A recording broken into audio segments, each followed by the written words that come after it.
بسم الله. متعة الجلسة. القضية الأولى جاهزة يا فندم، وجلسة اليوم مخصصة لمرافعة النيابة. النيابة تتفضل.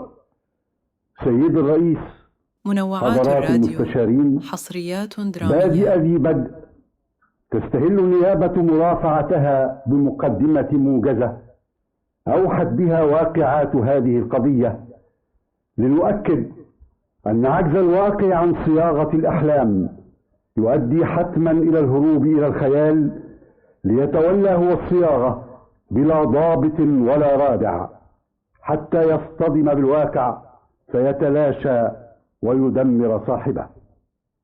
ولمزيد من الإيضاح سنتولى سرد واقعات هذه القضية حسب ما جاءت في الأوراق بعد إعادة ترتيبها وتسلسلها. يا بخت من كان النقيب خاله يا سيدي. هو انت كل ما تشوف وشي تقول لي الكلمتين دول يا مجدي؟ ما هو لو في عدل ما كنتش هقول كده. قصدك ايه بقى؟ قصدي ان انا بشتغل زيك ويمكن اكتر، ومع ذلك مش واخد حقي. انت واخد حقك وزيادة، لكن انت ما بتحمدش ربنا، دايما باصص لغيرك ونفسك تخطف اللقمة اللي في ايده. انا حامد؟ ايوه انت. وبعدين افرض ان انا متميز عنك شوية والمعلم فتوح راضي عني، دي تزعلك في ايه بقى؟ ده المعلم ابن خال والدتي وانت عارف. ايوه بس ايه؟ ولعلمك بقى انا ما قبلتش اشتغل معاه الا لسبب واحد. ايه هو بقى ان شاء الله؟ انه بيساعدنا بقرشين من يوم ما توفى والدي، والمساعدة دي كانت بتحرجني انا ووالدتي، وعشان كده اول ما خدت الثانوية العامة طلبت منه يشغلني عنده، واهو المساعدة بقت مرتب بقبضه منه كل شهر بتعبي وعرقي. ومالها؟ بنت المعلم فتوح مالها رخرة. ملاحظ ان عينك منها، وما تصدق ان المعلم فتوح يقول لك فوت عليهم ولا ودي لهم شوية طلبات. عاوز تقول ايه بالظبط يا مجدي؟ عاوز اقول لك ما تحلمش، لا ما هتقبل تتجوزك ولا المعلم يفكر يوم يجوزها لك. ومين قال لك ان انا من الاصل بفكر فيها؟ لا يا مجدي لا، انا عارف حدودي كويس. انا انسان فقير وعلى قد حالي، ومها فوق قوي. مها بنت اكبر صاحب سلسلة محلات في البلد كلها. بس انت بتحبها. ايه؟ والدليل انها اول ما بتيجي الادارة بيتلخبط كيانك وتفضل تجري وراها في كل حتة وعاوز تشيلها من على الارض شيل. حتى لو كنت بحبها جوازي منها مستحيل زي ما قلت لك، لكن انت شاغل نفسك ليه بمها؟ اصلها عجباني وداخله دماغي قوي، وبصراحة بقى بفكر اتجوزها.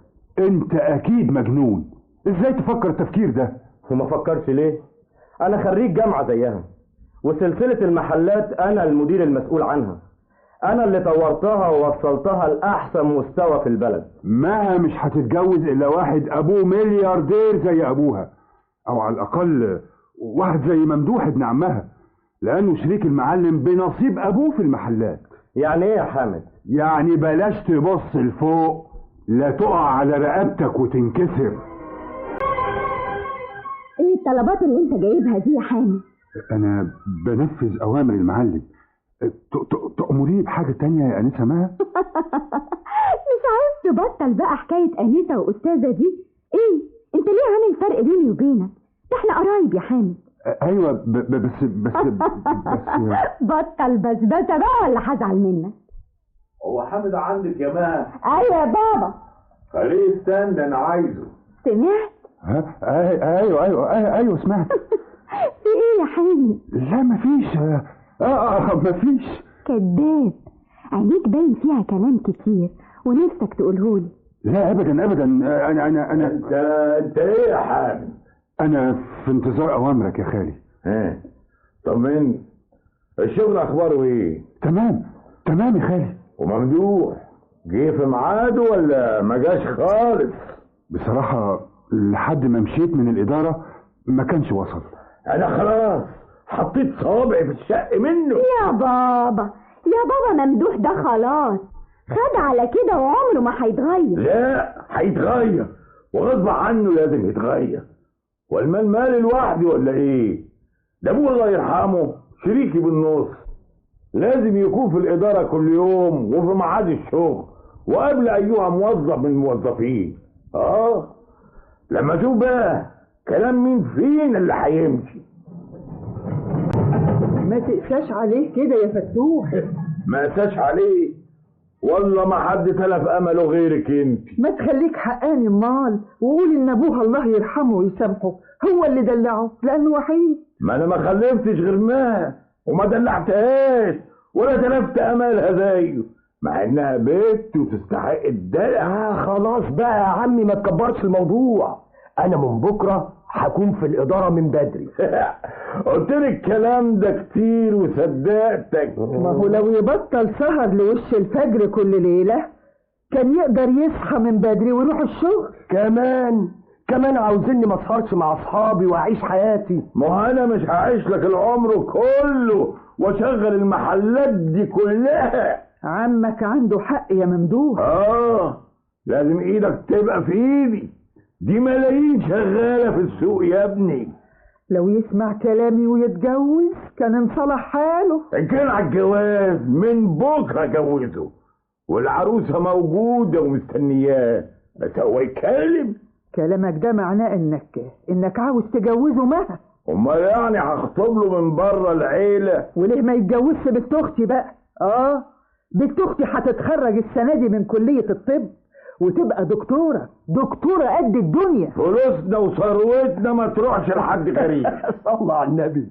انتوا هتتخانقوا وانا اصلا ما بفكرش في الجواز. ما حدش طلب منك تفكر. واعمل حسابك فرحك انت وما الخميس الجاي. لا يا معلم فتوح لا. اللي بقوله هو اللي هيمشي يا ممدوح. يعني ايه بقى؟ يعني ان كان المرحوم اخويا كان بيديلك ودن ويسمع كلامك فانا لا. اللي شايفه بمصلحة الكل هو اللي يمشي. مفهوم؟ انت سرحان في ايه يا حامد؟ لا مفيش. ايه مش لازم عليك جواز ممدوح من ماها؟ انا يا معلم وانا داخل ايه؟ بالعكس انا شايف ان جوازهم عين العقل. المثل بيقول اخطب لبنتك ما تخطبش لابنك. وكمان في مثل بيقول جحا اولى بلحم طوره. صح كده، جحا اولى بلحم طوره. وعلى فكرة بقى الجوازة دي هتخلي الاستاذ ممدوح ينتبه لشغل المحلات ويحافظ عليها. ده اللي انا فكرت فيه وخلاني اجوزه معاه.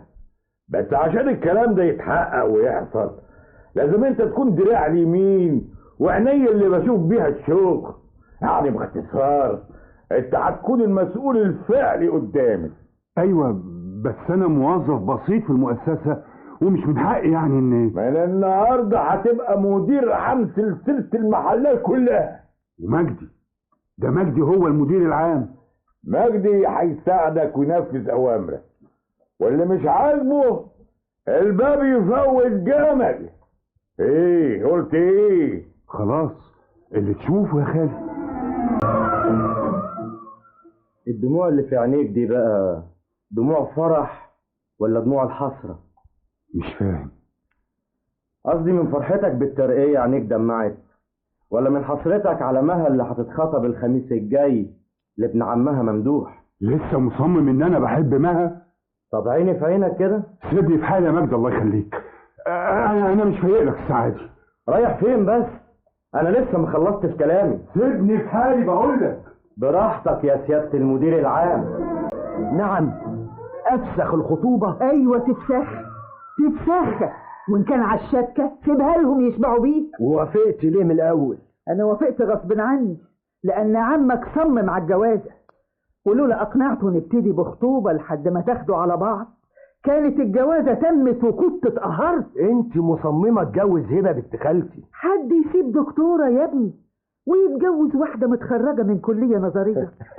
لا انت مش عاوزانا اتجوز هبة عشان دكتورة. امال عشان ايه؟ عشان حاجات كتير قوي واولهم انك ما كنتيش بتحب امها الله يرحمها ودايما كنتوا على مشاكل. وثانيا اخد نصيبي ونصيبك من عمي ونستقل عنه. امال يعني عاوزه يتحكم في مالنا العمر كله يا ابني؟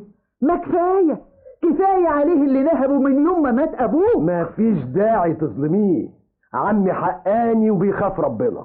ما هو هتفسخ الخطوبة يعني هتفسخ الخطوبة بعد اللي حصل بيني وبين مها ما اقدرش اسيبها وافسخ الخطوبة. هو حصل بينكم حاجة؟ ايوه إزاي ايوه بقى؟ حصل. ازاي؟ الشيطان شاطر ونسينا نفسنا. بس انا بقى ما اقبلش ان ابني يتجوز واحدة بتسلم نفسها بالسهولة دي لخطيبها، وهتسيبها يعني هتسيبها. ازاي بس ايه؟ ما هو يا انا يا هي، فاهم؟ وانت حر بقى، اختار اللي تختار. ده انا هوديه في داهية وارميه في السجن هو امه. وسمعتي وسمعة العيلة يا بابا. يعني يعمل عمليته واسيبه؟ لا، قسم العظمة لو ما كانش ابن اخويا كنت قتلته. انا اللي استاهل الموت مش هو. كان فين عقلك وقتها؟ كان فين؟ لا انا يا بابا متوقعتش ابدا ان يسمع كلام امه ويفسخ خطوبتنا. عشان كده لما اقنعني ان اللي بيني وبينه جواز مش خطوبة ما تكمليش صبرك عليا يا ممدوح انت وامك. ناوي على ايه يا بابا؟ هكون ناوي على ايه؟ هو حل واحد مفيش غيره. الجوازة دي لازم تتم غصب عنه وعن امه. بس انا بقى ما اقبلش اتجوز واحد نسل زيه ويستحيل اعيش معاه. لا، لازم ادفعه الثمن. انا اللي هكون الثمن، وانا اللي هدفعه من حياتي وعمري. يعني ايه؟ ارجوك يا بابا، ارجوك تفكر بهدوء ازاي نطلع من الورطة اللي احنا فيها دي. خلاص فكري انت بقى وقولي لي على الحل قبل ما طب ساكت من طولي. الكلام اللي سمعته ده صحيح؟ ايوه صحيح. وافقت. ازاي؟ ده انت قايل لي بعضمة لسانك قبل كده ان جوازك منها مستحيل لانها فوق وانت فقير وغلبان وعلى قد حالك. ايوه بس لما المستحيل يتحقق لازم اوافق. بس انت كده ضيعت عليا فرصة العمر كله. انا يا مجدي؟ ايوه، لو ما كنتش انتهزت فرصة فسخ خطوبتها كنت انا اتقدمت للمعلم فتوح وطلبت ايدها. انا لا اتقدمت لمها ولا طلبت ايدها، خالي هو اللي عرض عليا الموضوع بنفسه، وكان لازم طبعا اقبل لان دي رغبته. لا، يبقى الموضوع فيه ان ولا حتى خالي عاوز يكافئني على اخلاصي وشغلي بجوازي من بنته. طب ايه رأيك بقى ان انا هفشكل لك جوازك منها؟ ازاي يعني؟ هطلب ايدها من المعلم لان انا شايل الشغل كله على دماغي وانا اللي استحقها. ومستني ايه يا اخوي؟ خالي في المكتب لوحده وفرصة اتكلموا في الموضوع ده. وانت بتقول فيها حالا هكون عنده في المكتب. بالتوفيق ومبروك مقدما. ده انا اقتلها لو اتجوزت حامد. لا ده انت اكيد اتجننت. ما هو مش معقول اسيب واحد زي حامد يتجوزها. حامد ولا غير حامد، مالك انت بجواز مها؟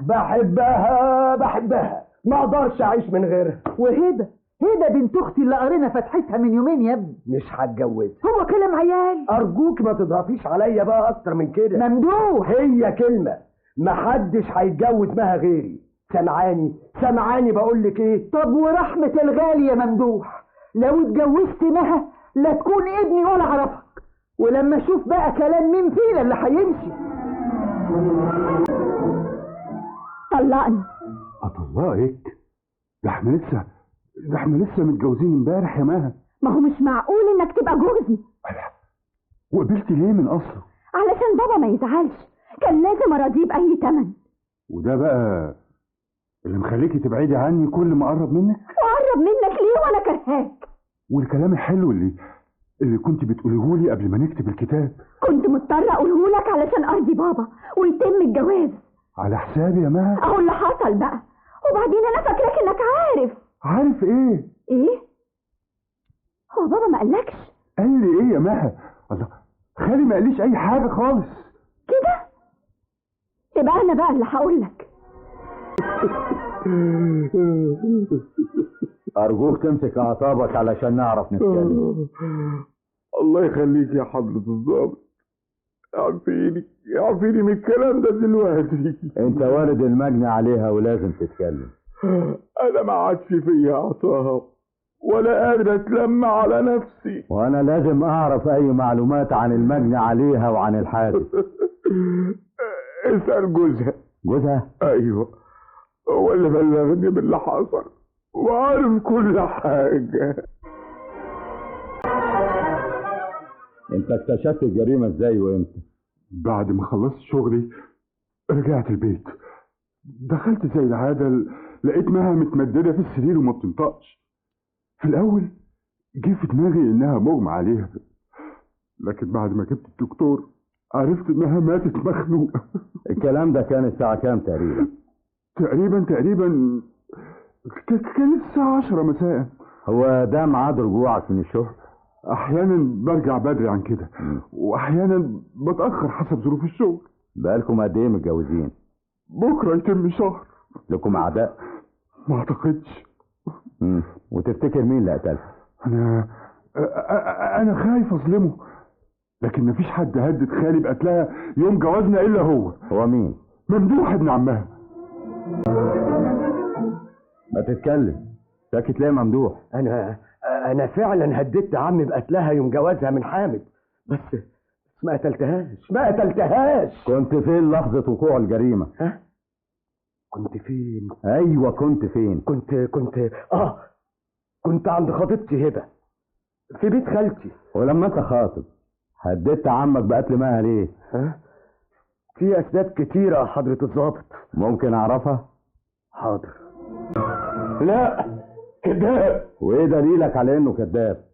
أنا موصله بنفسي بعربيتي لحد باب العمارة اللي ساكن فيها، هو وما. الساعة كام بالظبط نزل من عربيتك ودخل العمارة اللي ساكن فيها؟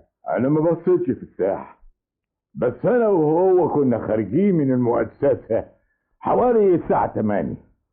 قول السكة كده تاخد لها نص ساعة كمان، يبقى الساعة كانت 8:30 تقريبا. يبقى حامد اللي قتلها. يستحيل يعمل كده، حامد كان بيحبها وكانت أمنية حياته يتجوزها. عشان كده لما قلت له هجوزك مها كان هيطير من الفرحة. ومها كانت موافقة على جوازها منه؟ إلا موافقة، دي كانت راضية آخر رضا. طب إيه اللي خلاها كذب في المحضر وقال إنه دخل شقته الساعة 10 وإنت موصله بنفسك الساعة 8:30؟ يمكن بعد ما وصلته ودخل باب العمارة ومشيت أنا افتكر مشوار كده ولا كده راح يقضيه. حامد ما قالش الكلام ده، بس أنا استبعد إنه يكون قتلها. أنا بقى مش هستبعد الاحتمال ده، وهعرف إزاي أثبته. وقع على أقوالك هنا لو سمحت. لا، خالي ناسي هو وصلني الساعة كام بالظبط.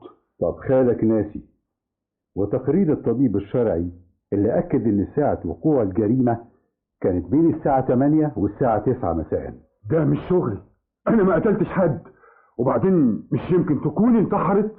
ليه ما فكرتوش في حاجة زي دي؟ والخرابيش والجروح اللي في رقبتها والطبيب الشرعي أثبتها في تقريره. ما هو أنا ما قتلتهاش. طب في سبب يخليها تنتحر؟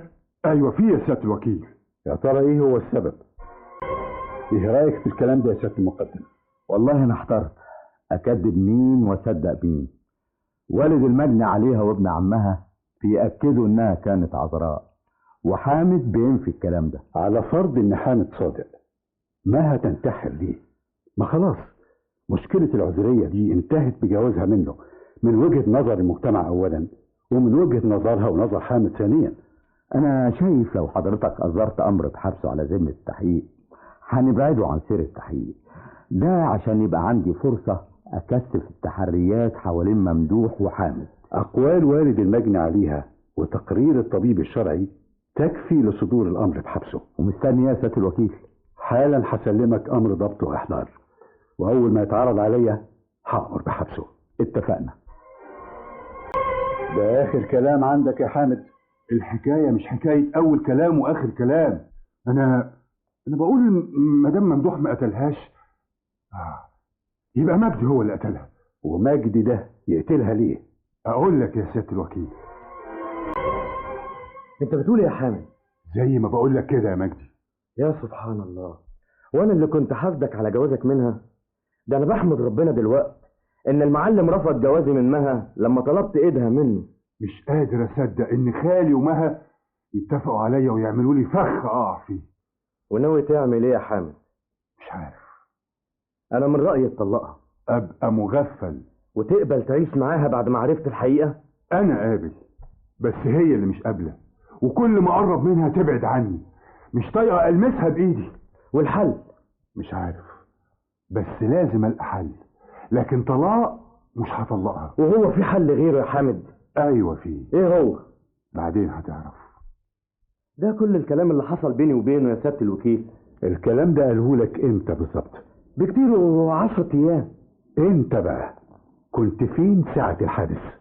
كنت في القهوة بتفرج على ماتش كورة، وعندي شهور على الكلام ده. منوعات الراديو، هنا على حصريات درامية. وهكذا يا حضرات المستشارين اجتمعت الأدلة في نهاية التحقيقات وأكدت أن المتهم الماثل أمام عدالتكم الآن هو صاحب قرار خروجه من الجنة التي حلم بها في خياله، وعجز الواقع عن تحقيق هذا الحلم. وبعد مواجهته بكل الأدلة التي اجتمعت ضده، اعترف تفصيليا بقتل المجني عليها مها فتوح، وقام بتمثيل الجريمة أمامنا حسب ما ورد بالأوراق، وبرر فعلته بقوله: من يوم ما عرفت الحقيقة اللي واجهتني بيها وأنا بفكر أقتلها، لكن كنت برجع وأقول لا، عيش معاها ورد الجميل لأبوها اللي انتشرك من الفقر أنت وأمك. وفي يوم الحادث حاولت أقنعها نعيش حياتنا زي أي 2 متجوزين، لكن رفضت زقتني بكل قوتها وقعتني على الأرض، وفضلت تشتمني وتصرخ في وشي وتقول لي: أنت لو راجل وعندك كرامة طلقني. بعدها ما قدرتش بنفسي إلا وأنا بخنقها بإيديا الاتنين، وبعد ما ماتت جريت على الشارع مش عارف أروح فين. لذلك ولكل ما تقدم تطالب النيابة بتوقيع أقصى العقوبة التي نصت عليها مواد الاتهام، والأمر مفوض لعدالتكم. رفعت الجلسة. محكمة الحكم بعد الاطلاع على مواد الاتهام وسماع مرافعة النيابة والدفاع والمداولة قانونا، حكمت المحكمة حضوريا بمعاقبة المتهم حامد حسين بالسجن لمدة 10 أعوام نظير ما نسب إليه. رفعت الجلسة. فتحت الجلسة. القضية رقم 1. القضية جاهزة يا سيادة الرئيس، وجلسة اليوم مخصصة لمرافعة النيابة. النيابة تتفضل. سيد الرئيس، حضرات المستشارين، إن هذه القضية المنظورة أمام حضراتكم اليوم جعلتني أتيقن من هذه الأحاسيس التي يعايشها بعض الناس الذين يشعرون أنهم مظلومون بعد أن حجب القهر في ثورته الراحة عنهم. وهنا في هذه القضية أصبح المتهم فريسة لهذه الأحاسيس، فصمم على الانتقام من غريمه الذي اعتقد بل أيقن أنه ذبحه ظلما وعدوانا، فارتكب الجريمة البشعة. ولن أطيل على حضراتكم حفاظا على وقت المحكمة الثمين، وسأدع فصول المأساة هي التي تتحدث عن نفسها. وتبدأ بهذه الجلسة بين الحبيب ومحبوبته في حديث كله يأس وأحزان. يعني على حظي. أبوس ايديك يا هيام، بلاش العياط، أنا ما أقدرش أتحمل أشوف الدموع وهي نازلة من عينيك. وأنا لازم أعيط، مش قادرة أحوش نفسي يا مجدي، مش قادرة. أرجوكي ارحميني يا هيام، مش قادر أتحمل. لا، أنت راجل يا مجدي وتقدر تستحمل.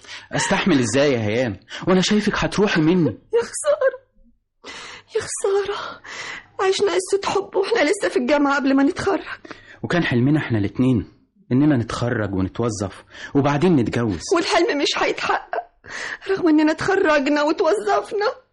أيوة يا هيام، مش هيتحقق بعد ما والدك رفضني بمنتهى القسوة. يا خسارة، المال خلى والدي ما يشوفش الحب اللي مالي قلبي ليك يا مجدي، وهيبيعك لرضوان التاجر اللي أكبر منك ب20 سنة. أنا مش مصدقة يا ناس، مش مصدقة. أنا هيام خريجة الجامعة اتجوز واحد يا دوب بيفك الخط بالعافية؟ ومع ذلك أروح أنا جنبه فين؟ بس أنت يا مجدي. بس أنا إيه؟ أنا موظف صحيح بشهادة عالية، لكن هروح فين جنب التاجر الكبير؟ أنا ما حلتيش خلو شقة متواضعة وهو عنده بدل الشقة 3. أيوة صحيح، هو بيركب العربيات الفاخرة وإحنا بنركب الترماي. بابا انبهر بالفلوس اللي بيملكها، فكان لازم يقبل جوازك منه. ما هو بابا معذور برضه، اليومين دول الناس بتحترم الفلوس قوي. وأنا يا خسارة مش هكون من بين الناس المحترمين، لأن مرتبي بيكفيني لآخر الشهر بالعافية. بس أنا مهيتش على مهيتك، نقدر نعيش بيهم لما نتجوز، وحبك اللي مالي قلبي يخليني أحس إنك أغنى راجل في العالم.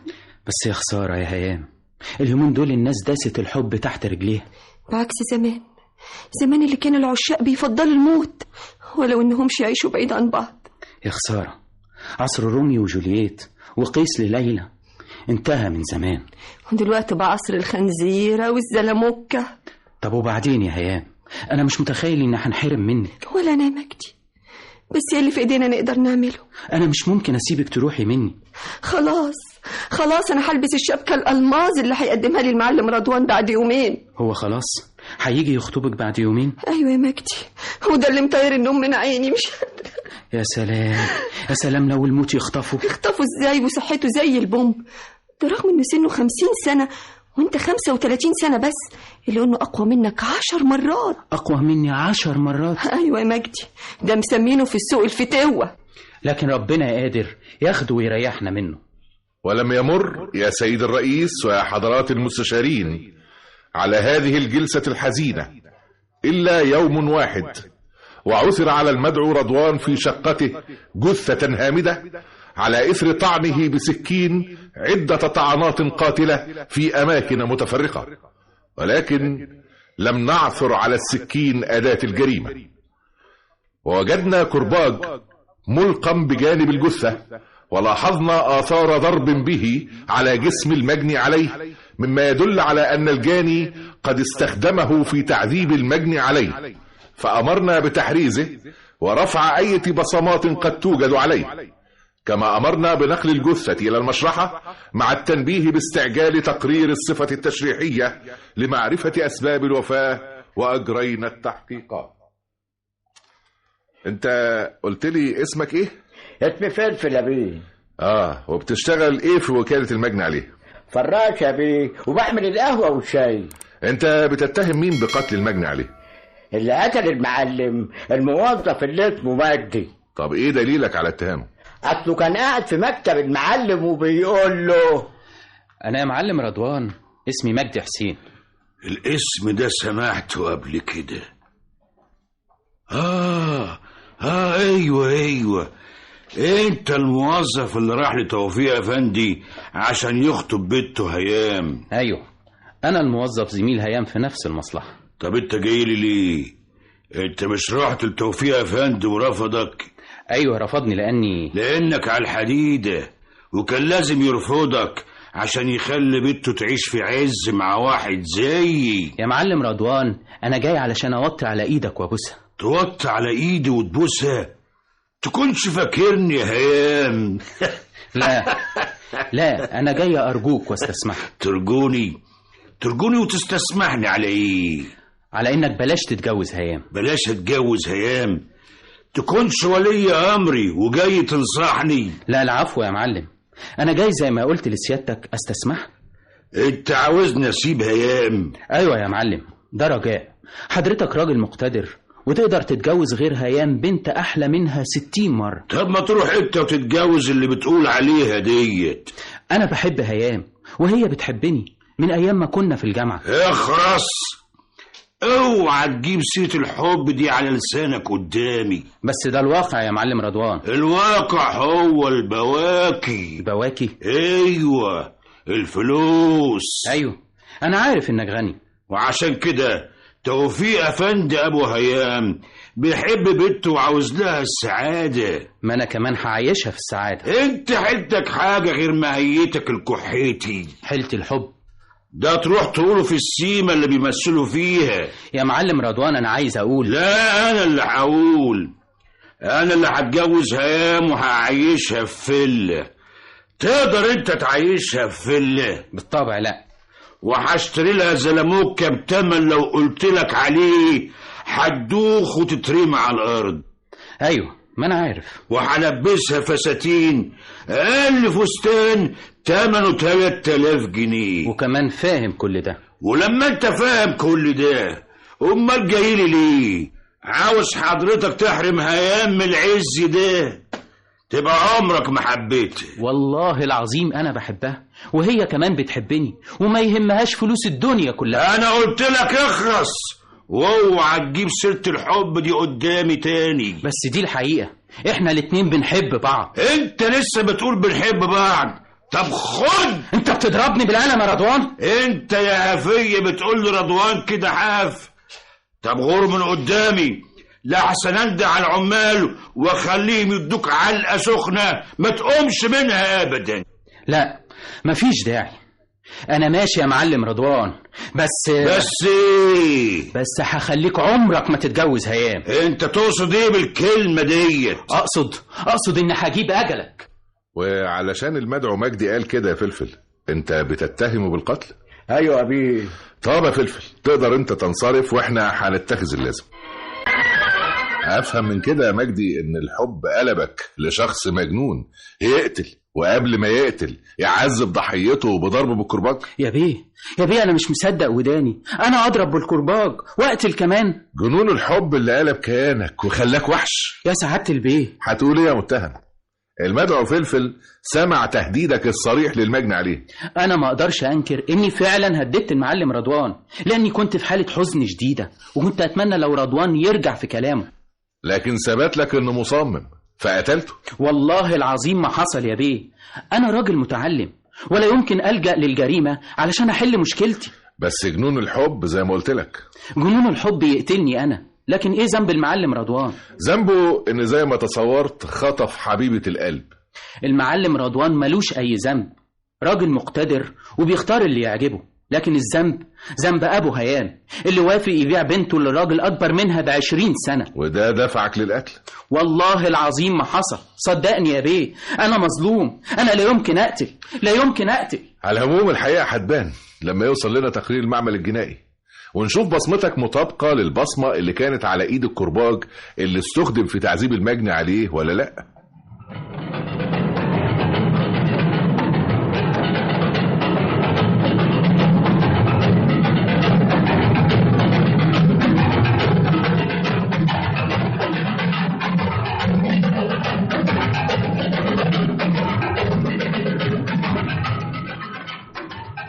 افهم من كده ان حضرتك افرجت على المتهم مجدي حسين. ايوه حضرة الضابط، لانه مصمم على الانكار. طب وبصمته؟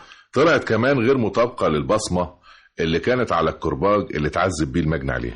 يبقى فعلا مجدي ملوش يد في الجريمة. وعشان كده انا عاوزك حضرة الضابط تعمل تحريات واسعة بين التجار الموجودين في المنطقة، اكيد واحد منهم هيكون هو مرتكب الجريمة. فعلا، لان دايما بتكون في منافسة بينهم. طيب يلا حضرة الضابط شد حيلك واكشف لنا عن القاتل. اطمن يا فندم، انا هعمل مستحيل للوصول اليه. تسمح يا حضرة الضابط تقول لي ليه حضرتك بعتلي؟ حد من التجار يعني ولا العمال قدم فيا شكوى؟ لا يا معلمة نبوية، انا ما جبتكيش علشان كده.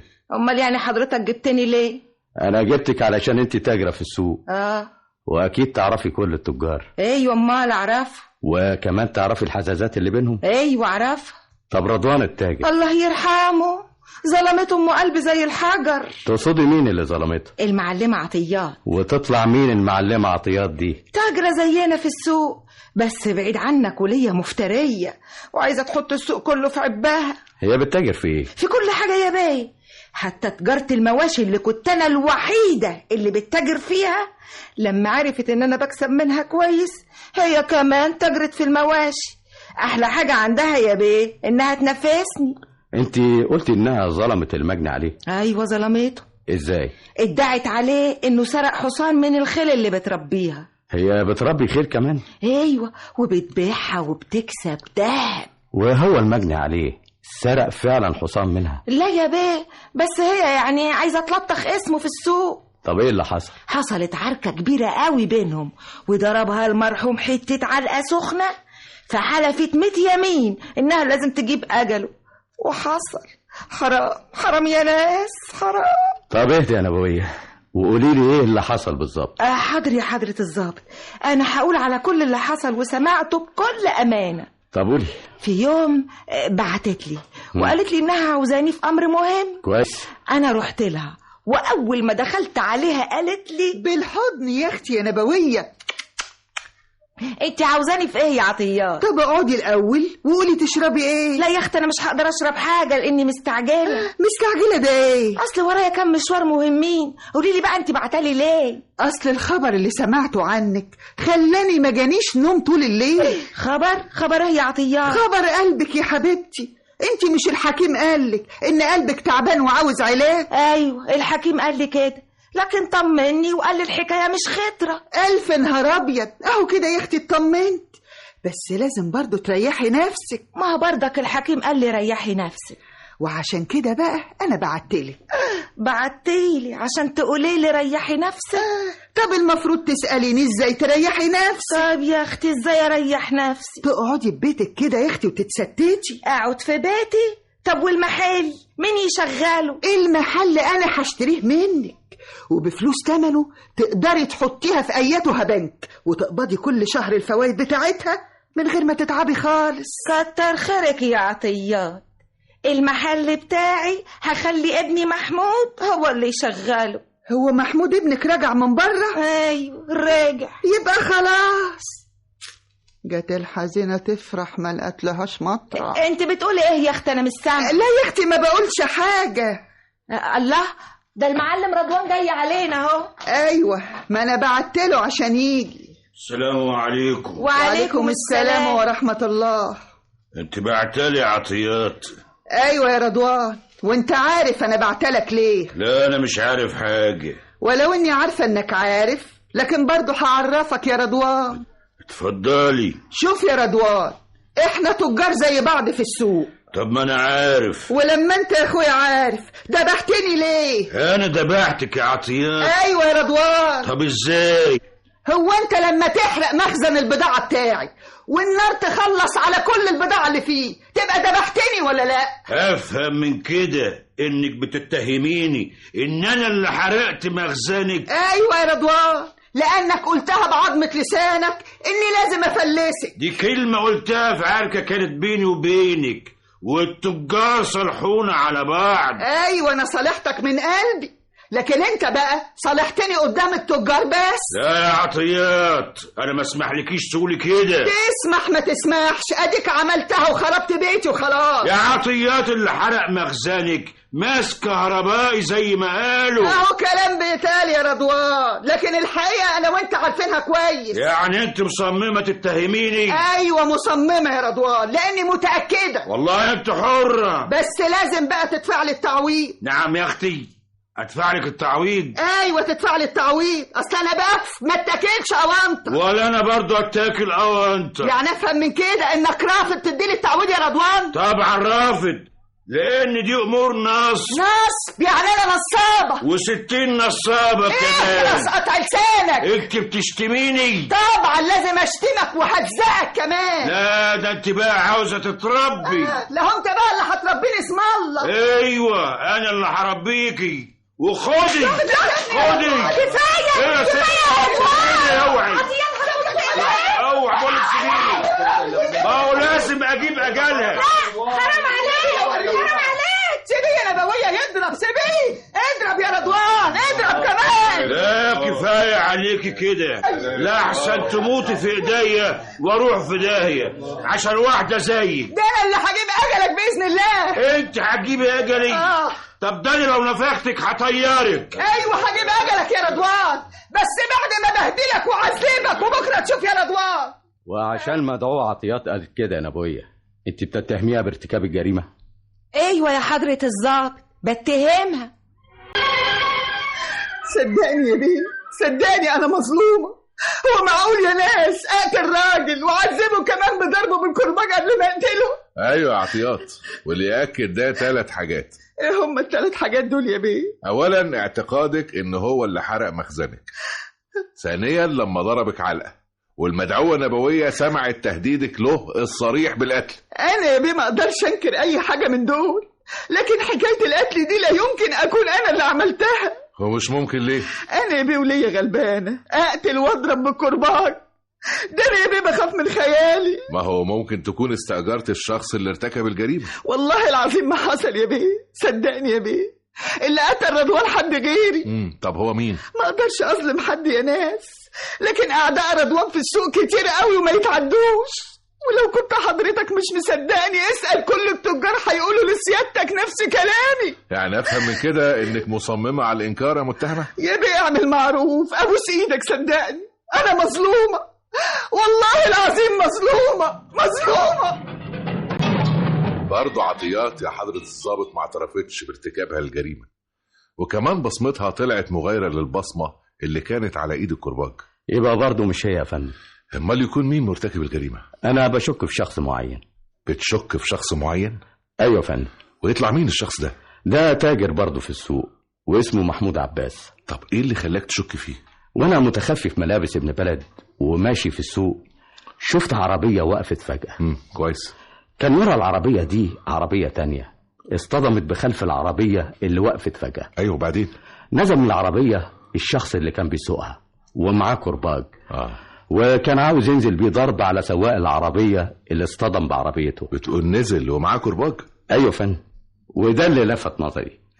فانا سألت عنه بعض التجار اللي في السوق، قالوا لي انه تاجر واسمه محمود عباس ومتعود يشيل معاه كرباج. يبقى اكيد هو مرتكب الجريمة، لانه عذب المجني عليه قبل ما يقتله بالضرب بالكرباج. يبقى سيادتك اصدر الامر بالقبض عليه ونضاهي بصمته بالبصمة اللي رفعها المعمل الجنائي من على الكرباج اللي استعمله الجاني في التعذيب. وده اللي لازم يحصل يا حضرة الضابط.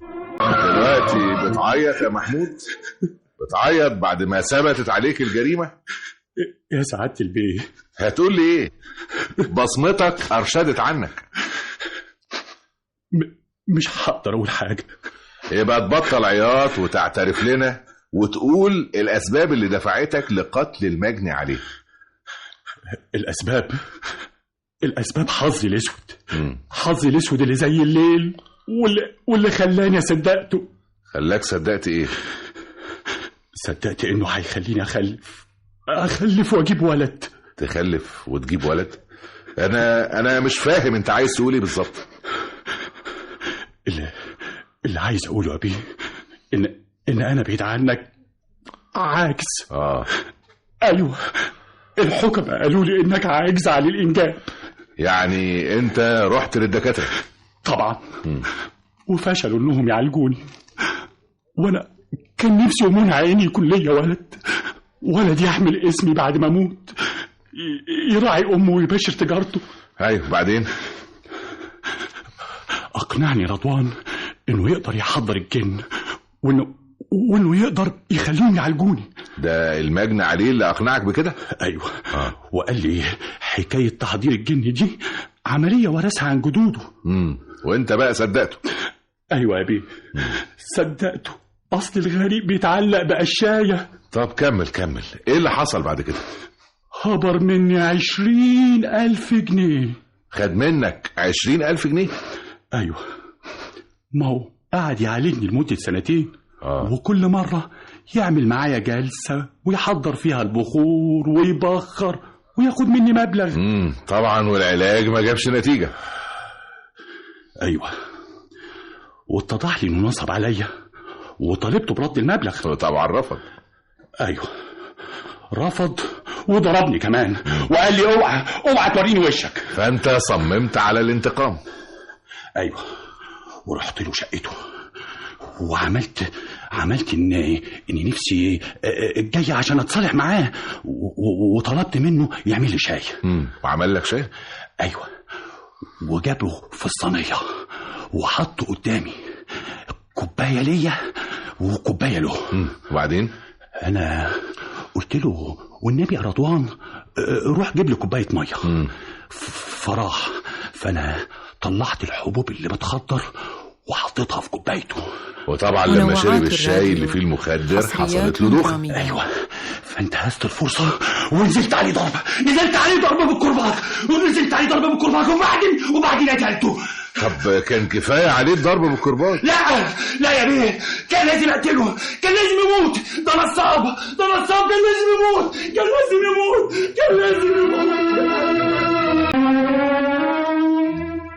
بعد الاطلاع على الأوراق وبعد سماع شهادة الشهود وسماع مرافعة النيابة والدفاع وبعد التأكد من أن المجني عليه كان متعود النصب على السذج من الناس بموضوع الدجل، وبعد الاطلاع على مواد قانون العقوبات، حكمت المحكمة حضوريا على المتهم محمود عباس الأسيوطي بالأشغال الشاقة لمدة 15 عاما. رفعت الجلسة. محكمة. فتحت الجلسة وهي مخصصة لمرافعة النيابة. اتفضل. هيئة المحكمة الموقرة، قضيتنا اليوم هي امتداد وللأسف متصل بقضايا الفساد الاجتماعي حصريات درامية والذي تفشى في السنوات الأخيرة بصور مختلفة. كان أكثرها انتشارا قضايا الرشوة. هذا المرض الاجتماعي والاقتصادي في نفس الوقت، حيث دائما وأبدا يكون التبرير لأخذ الرشوة هو الحاجة إلى المال، وكأن كل محتاج إلى المال لابد وأن يمد يده إلى الشيطان ويتحالف معه لكي تسير حياته بما يرضاه ويسهل له أموره. وكان الشيطان في معظم قضايا الرشوة القاسم المشترك بين الراشي والمرتشي، غير أنه في هذه المرة سمت المجني عليها فوق مصلحتها التجارية وأبت أن تشارك في شيء حرمه الله، وأسرعت بإبلاغ الإدارة العامة لمكافحة جرائم الرشوة واستغلال النفوذ لمباحث الأموال العامة، وأدلت بالتفاصيل الوارد ذكرها. حكايتك ايه؟ أنا اسمي سكرة عبد الحميد بدوي، صاحبة كافيتيريا جنب محطة القطر اللي في الحضر. وبعدين؟ الكافيتيريا دي مأجراها من الحي بقالي 15 سنة، وادي العقد اهو. كويس. ايه اللي حصل بقى؟ من كام يوم اتفاجئت بموظفين من الحي جايين ومعاهم مهندس من شركة أتوبيسات الوجه القبلي زي ما بيقولوها كده، بدوا يقيسوا ويخططوا حوالين الكافيتيريا عشان قال ايه يعملوا سور حديد يبقى موقف للأتوبيسات دي. والسور ده هيضرك في حاجة؟ حاجات يا باشا. زي ايه؟ أول هام هيسد مدخل الكافيتيريا اللي على الشارع، هضطر أفتح مدخل من الجنب، يعني اللي رايح واللي جاي مش هيشوف الكافيتيريا كويس. وتاني هام؟ أتوبيسات الصعيد دي هتسد عليا الهواء والنور، مش هتشاف، واني لقمة عيش من الكافيتيريا دي يا بيه. والإدارة هنا دخلها ايه؟ الكلام ده تقوليه لشرطة المرافق. ماني جاية لحضرتك في الكلام اهو. الحل عندكم هنا يا باشا. بصراحة أنا دخلت في المهندس دخلة جامدة قوي وعملت الشويتين بتوعي. لا يا شيخ، وهو سكت لك؟ هنقول لحضرتك على الحوار اللي حصل. يا حاجة سكرة فهمي، شركة الأتوبيسات اتعاقدت مع الحي بشكل رسمي، الموقف لازم يتعمل هنا، والسور الحديد ما يجيش غير كده من حدود المحطة لغاية آخر الكافيتيريا بتاعتك. ماني كمان متعاقدة مع المحافظة بشكل رسمي، ولا هي شركة الأتوبيسات لعبتها خارصة وعدت البواكي عشان تاخد المطرح؟ لا، بقولك ايه، الكلام ده ملهوش لازمة. أنا جاي بنفذ قرارات ميري، لا ليا دخل بالبواكي ولا ليا دخل بالكافيتيريا بتاعتك. يعني حضرتك يرضيك كده الكافيتيريا تروح بجرة قلم؟ مصلحة ناس على حساب أذية ناس. أنا معاك إن الموقف يمكن يدار الكافيتيريا شوية، ده هيمحيها، لكن في مصلحة برضه. ازاي بس يا باش مهندس؟ حركة السفر والناس اللي هتاخدهم الأتوبيسات وتجيبهم، ده كله رزق وحسنة للكافيتيريا. يا سيدي السور الحديد اللي هتحوطوا بيه المطرح ده هيخليني زي ما أكون مسجونة. مين اللي هيلف ويعدي ويدخل من الجنب؟ والنبي حرام عليكم، حرام. طب أنا بإيدي إيه أعمله؟ أمان عليك تأجل الموضوع ده شوية لغاية ما نعرف بس نتصرف. والله أدينا لسه بناخد القياسات وقدامنا وقت لغاية المعدات ما تجهز والقرارات تخلص. لكن برضه انا بنفذ اوامر وانت وشطارتك. المهندس قال لك انت وشطارتك؟ العلم عند الله كان يقصد ايه؟ وانت بقى اتشطرتي ولا لا؟ انا اتحركت، بس مش عارفه بقى كنت اتحركت بشطاره ولا بغباوه. هي فزوره يا سكره. ايه اللي حصل بعد كده؟ رحت المحافظه، هناك قالوا لي روح الحي، طلعت من عندهم على الحي. طالما وصلت لموظفين الحي يبقى اكيد قربنا نشتغل. الله ينور عليك يا باشا. مش عارفه بقى الناس دول اخرتها معاهم ايه. خلينا في اولنا واحكي لنا بالتفصيل عملتي ايه في الحي يا سكره. اعمل معروف، اعمل معروف يا استاذ أدري، اعمل معروف، شوف لي حل، الكافيتيريا كده هتضيع مني. الموضوع متكعبل قوي يا حاج، موضوع متكعبل قوي. شركة الأتوبيسات متعاقدة مع المحافظة، يعني خلاص السكك اتقفلت، عوضك على الله بقى. بس انت معروف يا استاذ أدري بسرك الباتع في فتح السكك وسلكان الامور. لو اقدر يا حاجة، لو اقدر. الموضوع اكبر مني بكتير، كتير قوي قوي قوي. كتير انا مستعدة لكل الطلبات، بس الكافيتيريا تفضل على حالها. يا ريت كان ينفع والله، لكن ما باليد حيلة. عن اذنك اخلص ورق واجيلك. بقولك يا سالي الحاجة اللي قاعدة قدام مكتبي موضوعها حلو ويستاهل. يلا قومي سخني معاها وزي ما علمتك. من عينيا يا أستاذ، المواضيع الحلوة لعبتي. الله، أمال الأستاذ راح فين؟ الراجل ده ما بيقعدش على مكتبه أبدا، بيقول راح يخلص ورق. الله يكون في عونه، هو اللي شايل شغل الإدارة على كتافه، كلنا هنا تلامذته. الله يبارك له، مفيش حد يجيله الا ولازم يحل له مشكلته ويطلعه من هنا مجبور الخاطر. امال كسر بخاطري ليه وشايلني الهم؟ باين عليه سابني ومشي. الاستاذ مش ممكن، ده مفيش حاجه تستعصي عليه ابدا، دقرم وحرك وواصل والكل هنا بيحبه. طيب يا اختي ما توصي عليا، جايز يفك معايا شويه ويلقى لي حل. عينيا يا حاجه. قولي لي يا ست الكل، مشكلتك ايه؟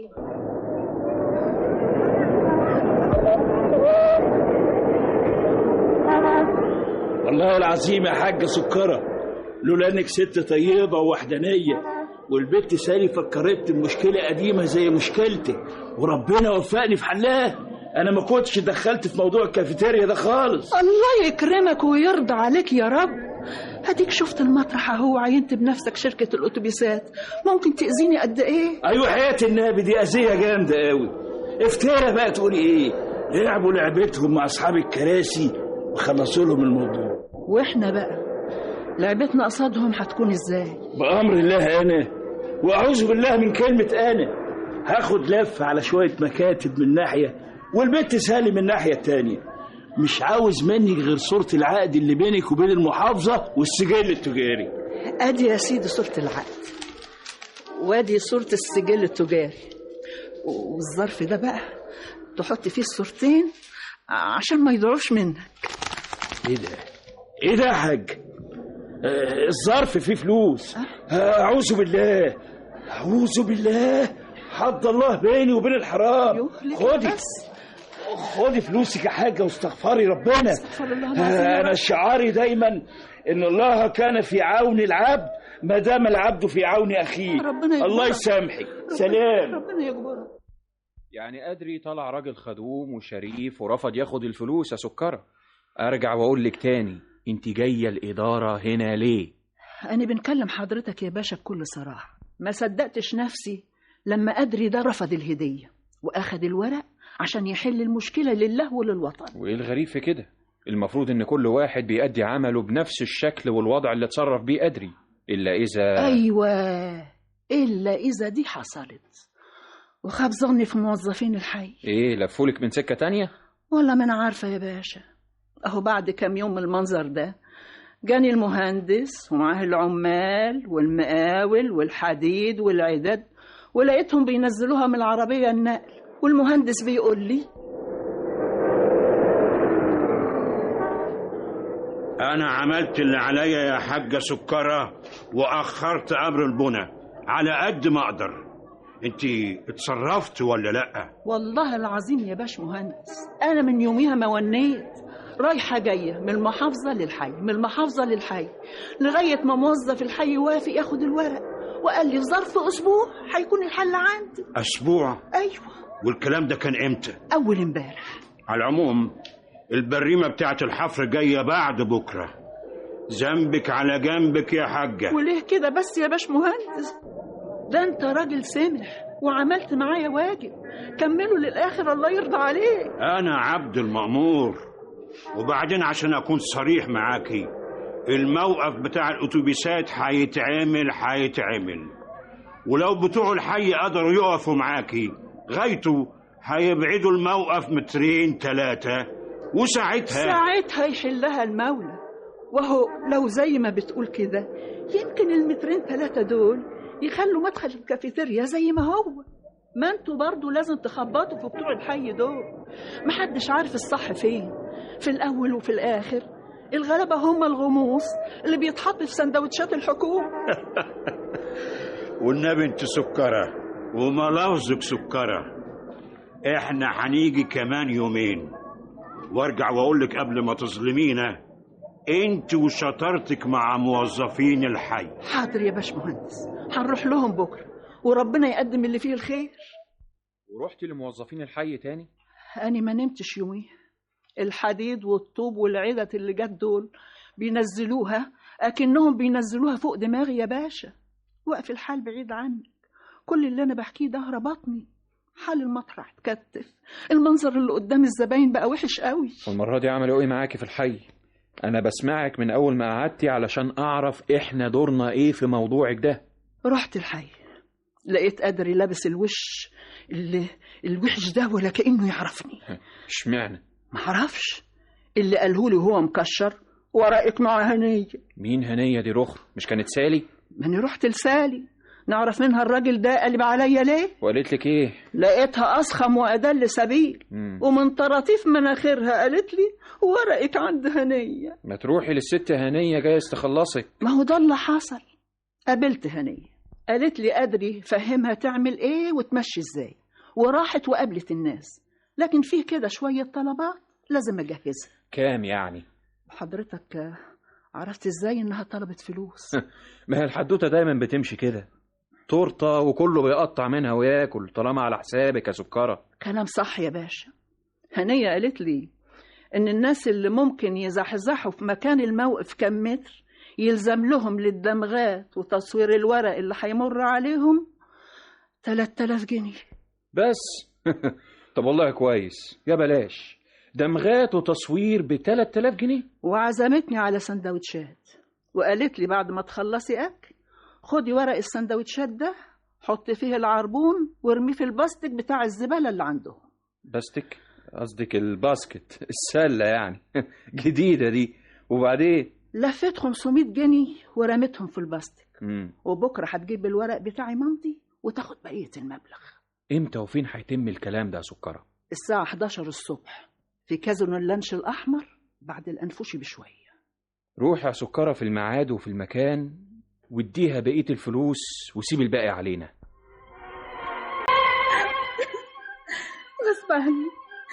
غصب عني يا بيه. مظلومة يا باشا، والله مظلومة ازاي يا هنية؟ انت تم القبض عليكي متلبسة بتقاضي رشوة من سكرة عبد الحميد بدوي بكازينو اللانش الأحمر. اهو الظرف اللي أخدتيه بإيدك وفيه 2500 جنيه. ضباط مباحث إدارة مكافحة جرائم الرشوة واستغلال النفوذ بالإدارة العامة لمباحث الأموال العامة صوروكي فيديو وانت بتاخدي الظرف من على الترابيزة في الكازينو. أنا مش بنكر، خلاص يا بيه اللي حصل، لكن صعبان عليا نفسي قوي. بلاش أقول مظلومة، لكن اتظلمت والله. اتظلمت ازاي يا هنية؟ كل التحريات والتحقيق مع المباحث أثبت إنك أخدت المبلغ ده لنفسك، مش نتيجة ضغوط أو استخدام من حد تاني. وهي الضغوط يا بيه لازم تبقى مباشرة، لازم تبقى من حد يستخدمني ويضغط عليا. أمال الضغوط بتبقى إزاي يا هنية؟ من الظروف اللي أنا فيها يا بيه، من صعوبة المعيشة، من كثرة النفس والخاطر، من ذل السؤال في مد الإيد للسلف وللدين. وهو كل واحد ظروفه صعبة يسيب نفسه للشيطان يتحكم فيه، لما يتزانق يسرق، ولما يحتاج ياخد رشوة، ولما تضيق عليه الدنيا يقتل. خلاص بقى منطق الغاية تبرر الوسيلة هو اللي بيحكمنا. مفيش دين يحلل ويحرم، مفيش عرف يحدد وينظم، مفيش قانون يجرم ويبرأ. أنا مش ضد الكلام اللي حضرتك بتقوله يا بيه أبدا، لكن ضد عدم الأخذ بالأسباب والأخذ بالنتائج بس. في لحظة اهتميتوا بيا وقبضتوا عليا وبقيت مجرمة. كل ده في لحظة يا بيه، في لحظة. والليالي والأيام والشهور والسنين اللي اتعصرت فيها عشان أقدر أعيش نظيفة وشريفة. محدش اهتم يا بيه ولا سأل ليه يا بيه ليه؟ تقصدي مين بالكلام ده؟ القانون اللي حضرتك بتطبقه عليا كمجرمة كان فين يا بيه؟ كان فين لما اترملت وانا عندي 27 سنة ومعايا طفلين لزوج بيشتغل في التخليص الجمركي، لا له معاش ولا تأمينات. العرف مين نادى بيه لما ابقى حاصلة على بكالوريوس خدمة اجتماعية ومعرفش اشتغل بيه؟ عشان ايه؟ عشان ما عنديش واسطة يا بيه. والدين اللي وصانا بالمرأة وبالأرملة ورعايتها فين علماءه يا بيه اللي معظم وقتهم بقى خلاص للفضائيات وشركات المحمول؟ ما خدتش الرشوة يا بيه إلا لما لقيتها هي في كفة والزنا في كفة. وصلت لي كده يا باشا، وصلت لي كده. يبيع ضميري، يبيع شرفي عشان اشتري حياتي وحياة ولادي. أول مرة متهمة تحلل جريمتها بالشكل ده قدامي، ويمكن طريقتك في شرح أسباب أخذك للرشوة تخليني أسأل عن الناس اللي حواليكي. مالكيش إخوات؟ قرايب؟ يعني ناس كانوا ممكن يقفوا جنبك ويساعدوكي؟ ليا دي ليا، بس اللي بيساعدني مرة ما بيساعدنيش تانية، ولا بيقرب من غير ما ياخد تمن قربه. بيبعد يا بيه، بيبعد. في مصلحة افتكروني، مفيش مصلحة نسوني يا بيه، نسوني. انتي بتتكلمي بحرة قوي، واضح من الملف بتاعك ان دي اول سابقة ليكي، وتقاريرك في العمل مرتفعة وسمعتك كويسة. ايه اللي حصل بالظبط يا هنية؟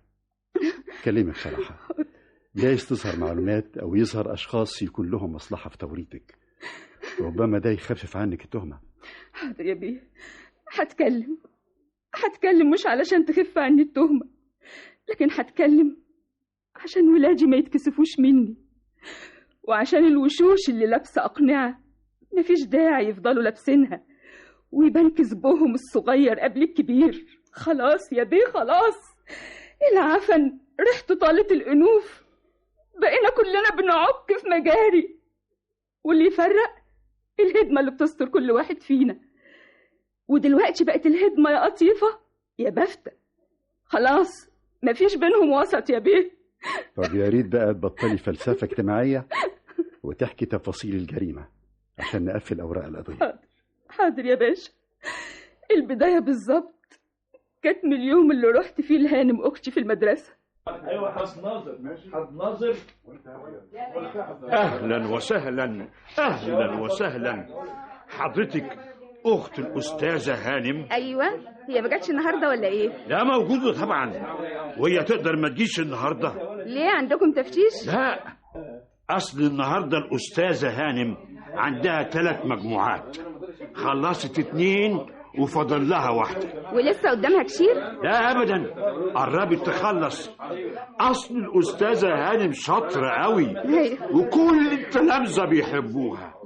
اللي بيحبها بس بياخد عندها مجموعه، واللي بيحبها قوي بياخد عندها درس خصوصي. اكيد حضرتك عارفه كده كويس. انا ما بتدخلش في شغلها والله.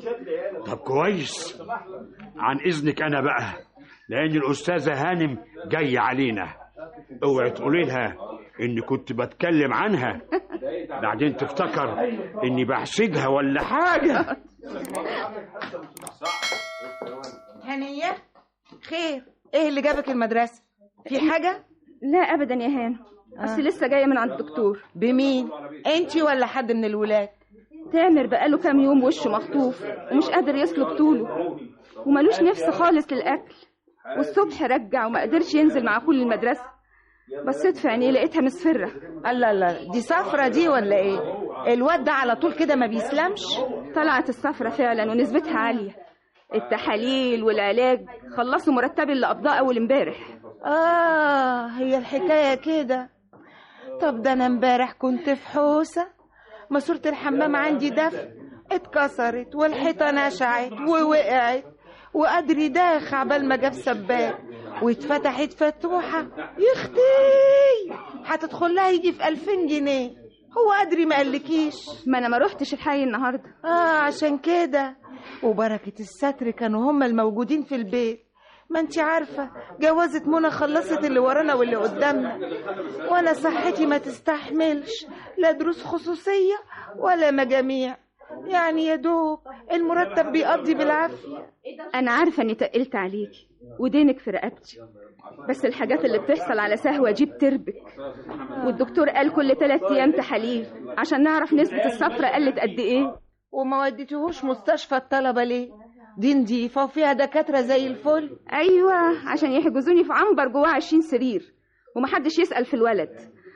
على العموم ردك وصل يا هانم، كتر خيرك. استني بس، انت على طول حمائية كده. هو مش قادر جوزي داخل 7 دخات عشان يعينك معاه في الحي يا هنية؟ وايه لزوم الكلام ده دلوقتي؟ يا اختي يا حبيبتي، الناس كلها دلوقتي بتساعد بعض، وانتوا شغلكم في الحي مليان مصالح. بلاش تنشفي وشك مع الناس وسهلي امورك، بدل ما انت على طول كده السلك ضربك. ده زمايلك هناك عملوا شيء وشويات. رشوة مش كده؟ لا يا هانم، حد الله بيني وبين الحرام. رشوة مش كده؟ ليه ما تسميهاش هدية إكرامية، حلاوة نجاح؟ ولا يعني لازم نزنق على نفسنا في كل حاجة حتى معاني الكلام؟ بقولك ايه يا هانم، اعتبريني ما جيتش، عن اذنك. استني بس هنية، استني. لا حول ولا قوة إلا بالله. برافو عليك يا هانم، برافو عليك. ما اديتيهاش حاجة، خليها تتقرص وتعرف الدنيا ماشية ازاي. ربنا يسامحني، دي مهما كان أختي وملهاش حد غيري، بس هي كده طول عمرها دماغها ناشفة. دماغها ناشفة وفقرية وتفقر اللي حواليها. معلش عشان خاطري يا قدري، اديها فرص شغل جديدة، جايز تلين. دي غلبانة وبتربي يتامى، اهو منها تستفيد ومنها تبطل موضوع السلف والدين اللي عايشة بيهم دول. والأهم من كده إنها تبطل تنط لنا كل يوم والتاني.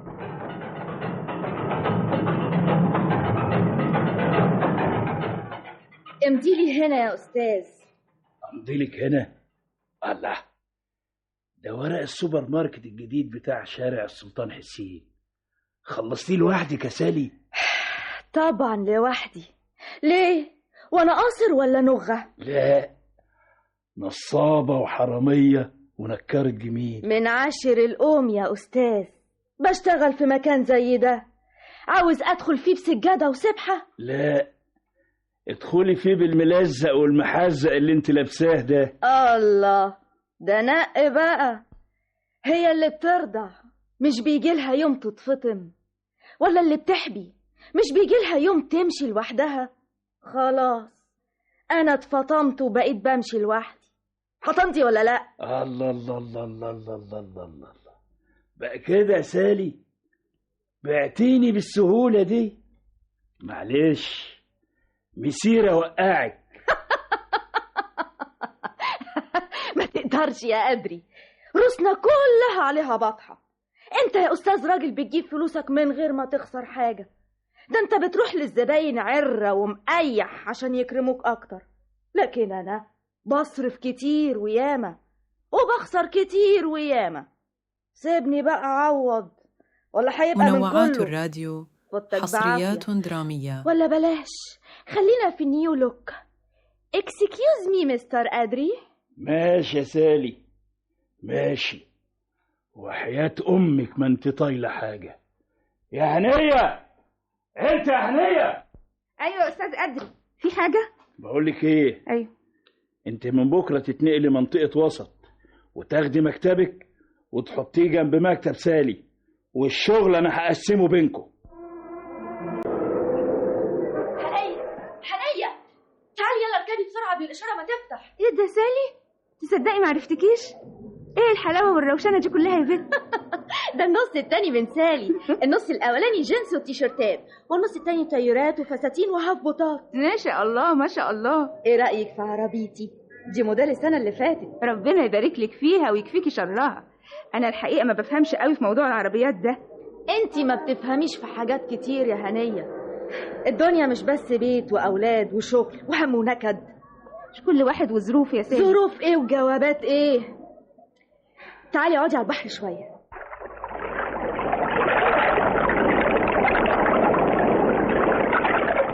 امال التغيرات اللي انت فيها دي لو سألتك بقى عليه اسألك ازاي؟ ما هي مسألة محيرة. انت مرتبك ما يكملش 200 جنيه. اسألي الأستاذ وهو يقولك. أستاذ مين يا سالي؟ جوز أختك المحترم أدري الخواص. طبعا محترم، ومن فضلك ما تتكلميش عليه أي كلمة وحشة. ده صاحب فضل عليا، هو اللي شغلني في الحي، ولولا كنت هفضل لايصة لحد دلوقتي. وصاحب فضل عليا أنا كمان. هو اللي علمني يعني إيه مصلحة، يعني إيه مقابل، يعني إيه ما تديش أي حد قدامك أكتر من اللي هو بيديهولك مهما كان الشخص ده. وده غلط. الراجل فهمك الدنيا، بينصحك، وانت حرة بقى في استيعابك. فهمني دنيا التنازلات، دنيا الكذب والفساد. أدري عشان يعيني في الحي شهد أبويا شهادة زور عشان شركة مقاولات تاخد أرض في مدينة الأماني بمحرم بيه. مدينة الأماني ده ابنه واخد فيها شقة؟ ابنه بس، وهو واخد شقتين، وعنده سوبر ماركت في كامب شيزار، وأرض في العجمي، ده غير المال السايب اللي عنده. ياه، وانا اللي كنت بضرب بيه المثل في الطيبة والنظافة. خلي الصفات دي لك يا هنية وتنصحي، لأن أدري بيكسب كتير من وراكي. من ورايا أنا؟ إزاي؟ كان في سوبر ماركت جديد بيتبني في وسط البلد، صاحبه كان عاوز يوسعه أكتر، جنبيه محل مقفول، والمحل ده مش مسجل، يعني حدوتة كده قدرت أخلصها لوحدي. زعل مني وأخد نص الشغل اللي عندي اداهولك عشان يضرب عصفورين بحجر، يقلل الشغل مني ويضيع عليا أبواب رزق، وفي نفس الوقت تشتغل انت وهو يقبض ثمن الشغل لوحده، واللي يتحرق ويروح في داهية كمان. انت عاوزة مننا ايه يا هنية؟ مالك ومال أدري إذا كان بياخد ولا ما بياخدش؟ شغله وحياته هو حر فيه. يعني انت قابلة جوزك يكون؟ ما حدش فينا ملك ولا شيطان، شوية من ده على شوية من ده. الناس هتفضلي لحد امتى بتفكري في الناس؟ الناس تفرح لما تكوني أقل منهم، الناس مش هتواسيكي لما تكوني أفقر منهم، وبتحسدك وتغير منك لما تكوني أحسن منهم. المدينة الفاضلة يا حبيبتي بقت كتاب بيتعاد طبعه في مكتبة الأسرة، واللي عاوز يقرأ المدن يعيش زي ما ناسها عايشين، يا إما يموت بالحياة.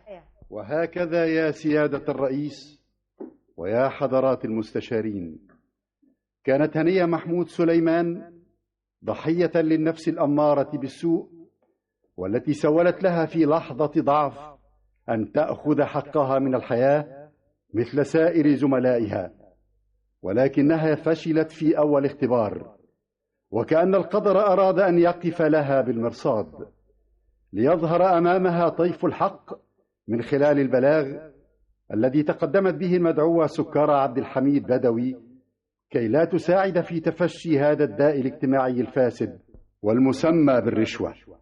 والنيابة تطالب سيادتكم بالقصاص من المتهمة لتكون عبرة لكل نفس تضعف أمام الإغراءات والمساومات. الحكم آخر الجلسة.